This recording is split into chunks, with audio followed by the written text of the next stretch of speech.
কাশি দেখি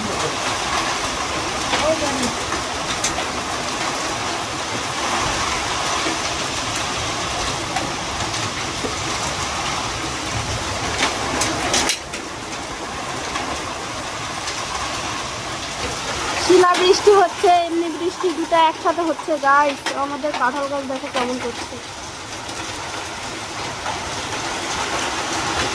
গরুগুলা ভিজা গেল না?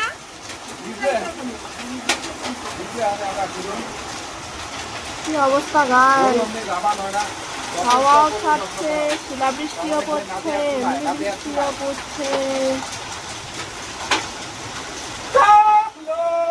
চিল্লাও কেন ব্যাং মার, খালি টাংলু টাংলু করে চিল্লাম দোষ। এই যে চিল্লাম দোষ, এই খাওয়া দেখা কাজ পায় না। বৃষ্টি আসছে কত বছর পরে? হ্যাঁ 10-15 বছর। এই বৃষ্টিতে ঢিলে পড়ছে। আজ টাকলু দেখো শিল্প কাইতেছে, টাকলুর মায়েও শিল্প কাইতেছে। আমরা দেখি আছি টাকলু গাইস আমার বাবা খেদে কাজ পাচ্ছে না, ছোট বোনকে ডাকতে শুধু। আম যেই কটা আছে ওই কটা যাইবো কও। হ্যাঁ ধরিয়া ধরিয়া গাইছে।